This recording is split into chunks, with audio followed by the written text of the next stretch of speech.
क्या कभी आपने परमेश्वर की अच्छाई पर संदेह किया? अगर आपने किया है तो आप पहले व्यक्ति नहीं होंगे। बहुत सारे ऐसे बिब्लिकल कैरेक्टर्स भी हमें दिखा देते हैं जहाँ वे भी परमेश्वर की अच्छाई, परमेश्वर के प्रेम पर संदेह करते हैं।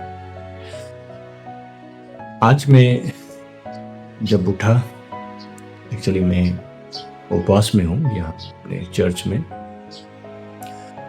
तो एक मैसेज जो है मेरे अंदर में बहुत ही स्ट्रांगली आ रहा है, जिसको मैं आपके साथ में शेयर करना चाहता हूँ। जैसे मैं वचन पढ़ रहा था तो देखिए, हम मसीहों के जीवन में हम लोगों का जो विश्वास का ये सफर होता है, इसमें कई बार ऐसे हालात परिस्थिति बन जाते हैं जहाँ पर हम ईश्वर का प्रेम, ईश्वर के अच्छाई को हम संदेह करते हैं। कई बार वो परिस्थिति हो सकता है, अब बीमारी आपके शरीर में, कोई ऐसा रोग जो जानलेवा है, या आपके परिवारजन में कोई आपका प्रिय, या कई बार ऐसा होता है कि हमारे अपने हमें छोड़ जाते हैं, और कई बार हमारा जो हालात परिस्थिति जहाँ पर हम ईश्वर को संदेह करते हैं, उनकी अच्छाई, उनका प्रेम को हमारे प्रति, हो सकता है हमारे फाइनेंशियल क्राइसिस, रुपये पैसे की कमी, कई बार हमारा जीवन उधारी में चला जाता है। कई बार हमारे ज़रूरतें तो बहुत सारे होते हैं, लेकिन उनको पूरा करने का साधन में कमी, अपने परिवारजनों का भरण पोषण में हमें कठिनाइयाँ होती है, जीवन संघर्ष भरा होता है। कई बार हमारे रिश्ते नाते में ढेरों उलझन समस्याएं आ जाती हैं। कई बार लोग हमें गलत समझते हैं,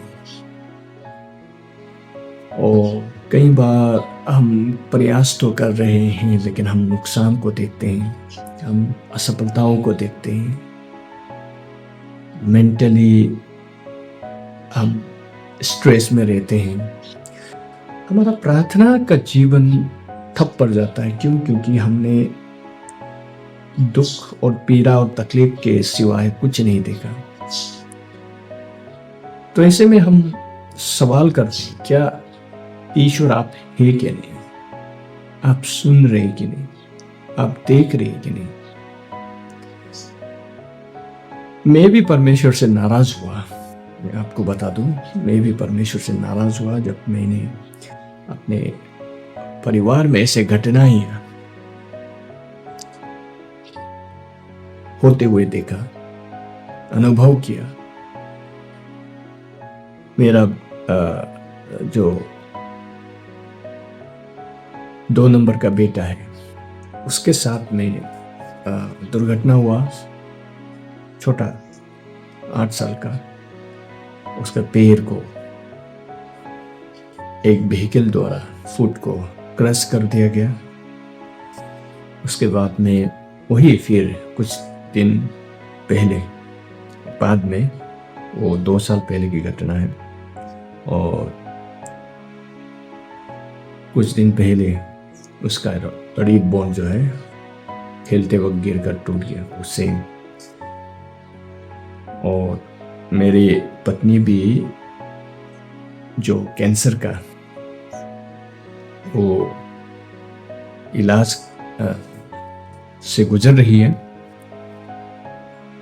तो ऐसे में हम बहुत सारे लोग ऐसे होते हैं जो ईश्वर को संदेह करते हैं, ईश्वर के भलाई, ईश्वर के अच्छाई को संदेह करते हैं। और कई सारे तो ऐसे भी होते हैं कि ईश्वर आप है क्या? और मैं जैसे बता दे रहा हूँ कि विश्वास में ये सब चलता रहता है। कई बार आप डाउन वैली में चले जाते हो, आप निराश हो जाते हो। आपके जीवन में जब अंधेरा खत्म नहीं होता या दर्द आंसू जब खत्म नहीं होता तो आप संदेह करने लगते हो। और ऐसा नहीं है कि जब ये सब दौर से आप गुजर रहे हो तो आपको महसूस होता है परमेश्वर का उपस्थिति, महसूस होता है परमेश्वर का प्रेजेंस को। कई बार ऐसे समय में हम बुराई हो जाते हैं। हम में से बहुत सारे लोगों का यह अनुभव है। हम वचन से भी देखते हैं कई सारे लोग उब जाते हैं।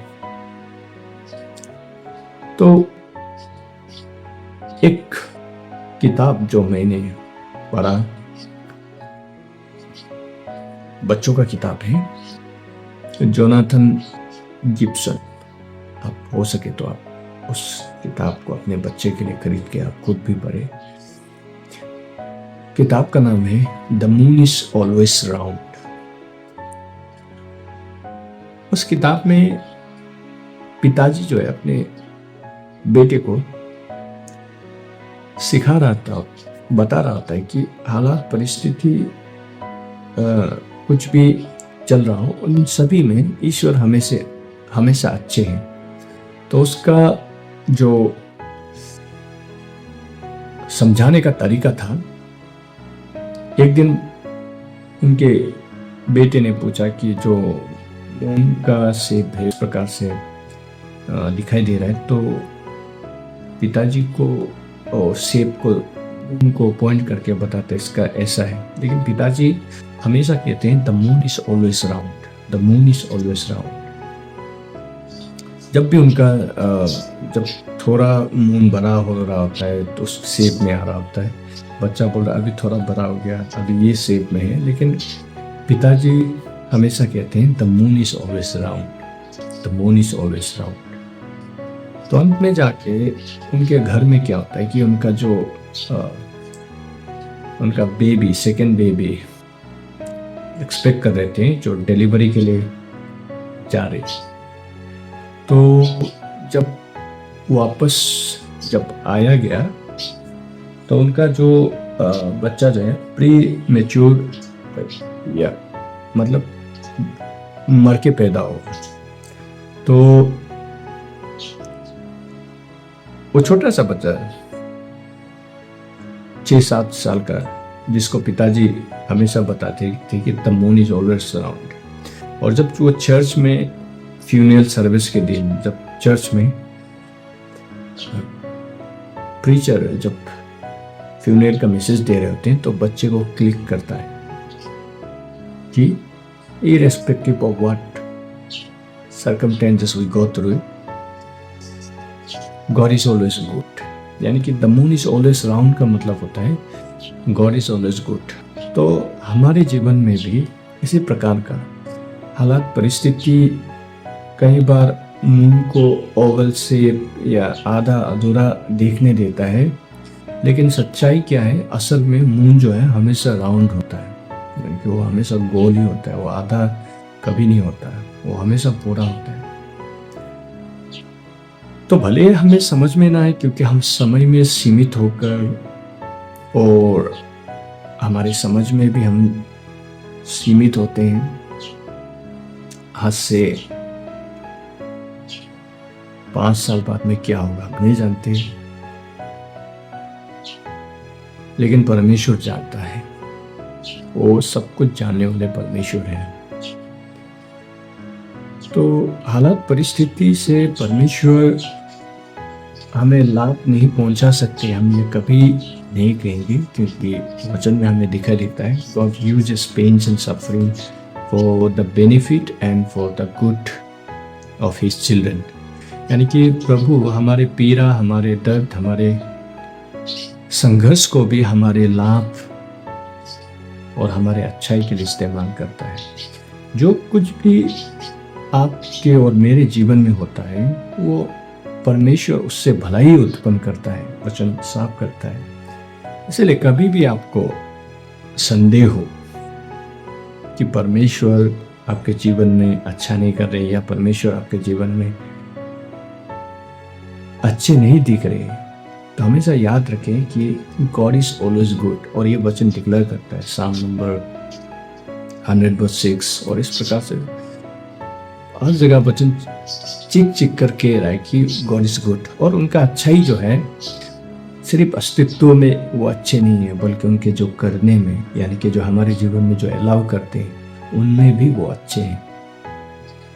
तो he is good, always good. और इसका सबसे बड़ा सबूत जो है गुड फ्राइडे है। वचन में पढ़ना चाहूंगा, रोमन चैप्टर 5:8। यहाँ पर वचन कहता है, But God demonstrates His own love towards us, in that while we were still sinners, Christ died for us. वचन बता रहा है कि जब हम पाप में थे, जब हम पाप में पड़े हुए थे, परमेश्वर ने अपना प्रेम को प्रकट किया, उनकी अच्छाई को प्रकट किया। और वो अच्छाई किस तरह से प्रकट किया? हमारी जगह पर बलिदान हो गए, हमारे पापों का सजा, हमारे पापों का दंड को, मृत्यु को अपने ऊपर लेकर उन्होंने जान दे दिया। यानी कि वो प्रेम था, वो अच्छाई था परमेश्वर का, जो हमें कलवरी क्रॉस में दिखाई देता है। मरना तो हमें चाहिए था, लेकिन मरे प्रभु यीशु मसीह। इससे बड़ा अच्छाई का सबूत, इससे बड़ा प्रेम का सबूत क्या हो सकता है कि वो जान ही दे दी, हमें अनंत काल की आग, मृत्यु दंड से बचाने के लिए वो खुद स्वयं आए और आप के जगह पर वो बलिदान। इससे बड़ा सबूत कुछ नहीं हो सकता कि ही इज गुड। इसीलिए गुड फ्राइडे है। तो संदेह आ सकता है आपके जीवन में, आप सवाल कर सकते हैं, लेकिन आप ये मत कहिए कि परमेश्वर अच्छे नहीं। He is always good. God is always good, irrespective of what we go through or what we experience. कभी ना भूले, the moon is always round. आशा करता हूं आपको संदेश समझ में आया। God bless you and God loves you. Thank you.